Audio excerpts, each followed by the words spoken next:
जय मङ्गल सम्पूर्णमा आज मिति 2082 औ 17 गते तदनुसार 1 जनवरी 2026 का दिन आज मङ्गोल नेसनल अर्गनाइजेसनको 37औं स्थापना दिवस देशैभरि चाहिँ मनाउने क्रममा आज हामी दाङको घोराइमा 5 नम्बर प्रदेश लुम्बिनी प्रान्तीय सभाको आयोजनामा हाम्रो दाङ घोराइको शहीद मञ्चमा हुन गइरहेको छ। यसै क्रममा हामी 12वटा जिल्लाका हाम्रा लोक समुदायहरू हिजै रातिबाट नै यहाँ दाङमा आएर बसिसक्नु भएको थियो। अहिले र्यालीमा यो हाम्रो लखनतारा थापा चोकबाट र्यालीमा परिणत हुँदै हामी शहीद मञ्चमा गइरहेका छौँ। तपाईँले देख्न सक्नुहुन्छ हाम्रो यो र्याली। अब यो र्याली चाहिँ हाम्रो शहीद मञ्चमा गएर सभामा परिणत हुनेछ। आज मिति 2082 पौष 17 गते तदनुसार हाम्रो यो मङ्गोल नेसनल अर्गनाइजेसन जिल्ला सभा दाङको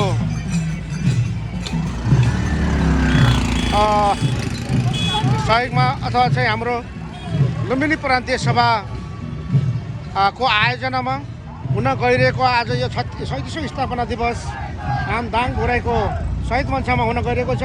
यसै क्रममा आज हामी लखन थापा पार्कबाट जम्मा भई हामी झाँकी जुलुसका साथ बजार परिक्रमा गरी हामी अहिले शहीद मञ्चमा गएर सभामा परिणत हुन गइरहेको छ।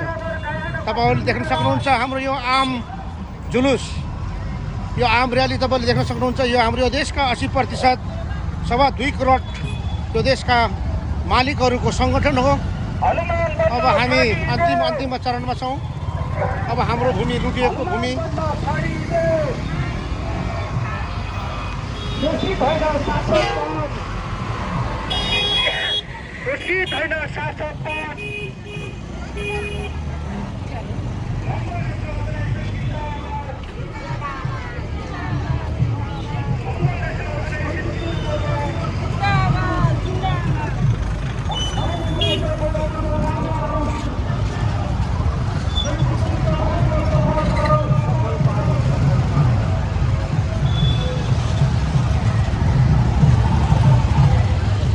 र्याली देख्न सक्नुहुन्छ। हाम्रो निरन्तर रूपबाट अब लखन थापा पार्कबाट अगाडि बढेको रहेछ हाम्रो र्याली। यो बजार क्रममा गरी हामी झाँकी जुलुसका साथ हाम्रो र्याली अगाडि बढिरहेको छ र हाम्रो यो र्याली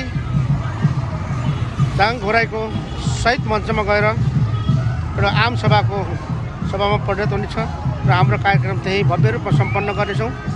यसै क्रममा विभिन्न जिल्लाबाट 5 नम्बर प्रदेशमा पर्ने अन्तर्गत विभिन्न जिल्लाबाट हाम्रा मङ्गोल मूलवासी लोक समुदायहरू यहाँ उपस्थित भइसक्नु भएको देख्न सक्नुहुन्छ। अब हामी छोटो समयभित्र हाम्रो 450 वर्षभन्दा बढी र अहिलेको घडीसम्म हामी लुटेको यो हाम्रो भूमि, हाम्रो अस्तित्व अब हामी छोटो समयभित्रै हामी फिर्ता गर्न गइरहेका छौँ।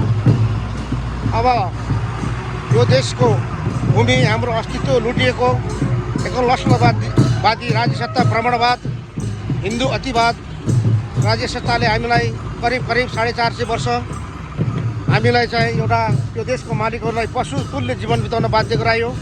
विभिन्न नाममा कहिले काङ्ग्रेस, कहिले एमाले, कहिले माओवादी, कहिले राजावादी, कहिले चाहिँ पञ्चायत गर्दा गर्दै अहिले आएर हामीलाई घन्टी, तपाईँको माटो होइन विभिन्न किसिममा चाहिँ हामीलाई नामाकरण गर्दा झुक्काउँदै हामीलाई यो देशका मालिकहरूलाई हामीले पशुतुल्य जीवन बिताउन बाध्य गराएको छ। अब हामी अन्तिम चरणमा छौँ।